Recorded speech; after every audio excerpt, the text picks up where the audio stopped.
Voilà, le thème de mon message. C'est le choix de Dieu.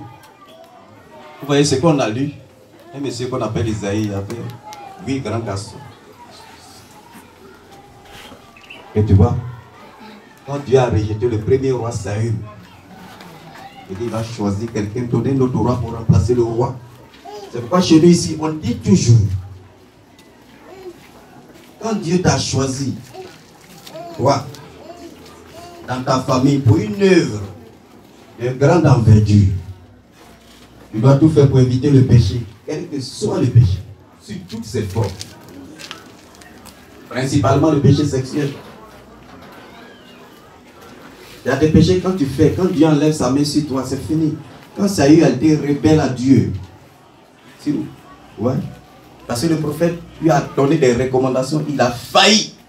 Il a fait autre chose. Il a dit c'est fini. Il a demandé pardon, on n'accepte plus. Il y a des pardons, on n'accepte plus. Sinon, on se répand tous les jours, on demande pardon. Il y a des pardons là. Dieu ne va plus jamais accepter. Donc il ne fait plus. Et il a choisi David pour le remplacer. Et au milieu de ses frères. Quand tu as le choix de Dieu, c'est toi normalement qu'on ne considère pas dans la famille. Quand tu as le choix de Dieu, tu ne te calcules pas. Quoi. Les grands garçons étaient là sur le petit, là tu suivais le troupeau de. Tu calcules ce qui est élevage, c'est lui qui gérait ça. Il en brousse. C'est ça les gens, ils doutent. Tu vois? La provision dit vous doutez toujours. C'est-à-dire, Dieu fait un miracle, les gens rendent témoin, mais vous doutez. C'est pas parce que tu es au campement que Dieu ne te voit pas. Ça n'a rien à voir. David est en brousse. Comme c'est le choix de Dieu.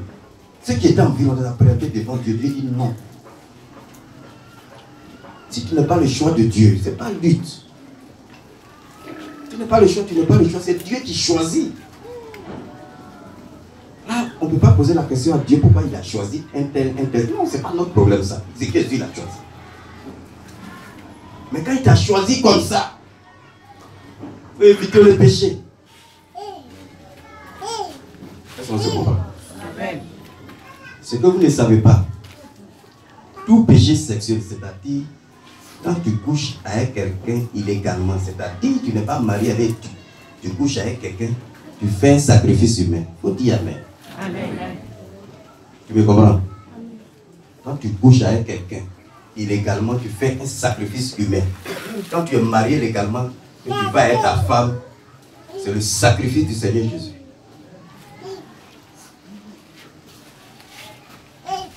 Donc les gens disent, non, ceux qui sont là-bas, ils font sacrifice. Toi, mais tu as trop fait. Ou bien?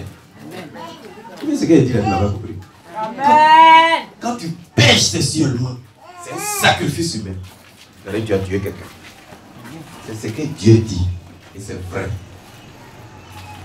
Pourquoi ici c'est l'église Holy Church? C'est un problème d'alliance.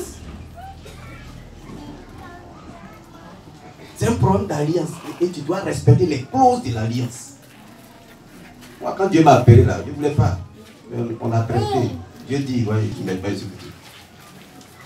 Au cas où, il peut s'avérer que je peux être en danger. Ou peut-être une fille peut chercher peut-être à me violer même. Et c'est mon alliance, je suis en train de vous dire. Hey, quand Dieu t'appelle là, tu sais où tu es quitté, non?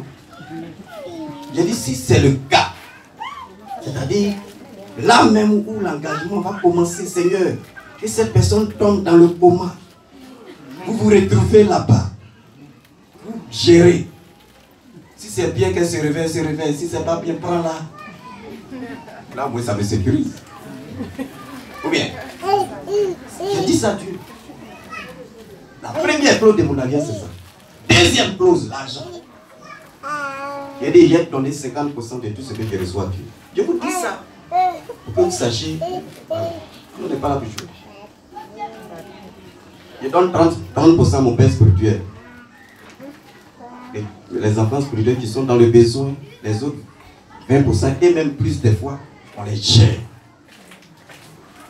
Il y a d'autres clauses, mais voilà les deux clauses que je vous dis ça aujourd'hui. Donc il n'y a pas erreur dans mon affaire.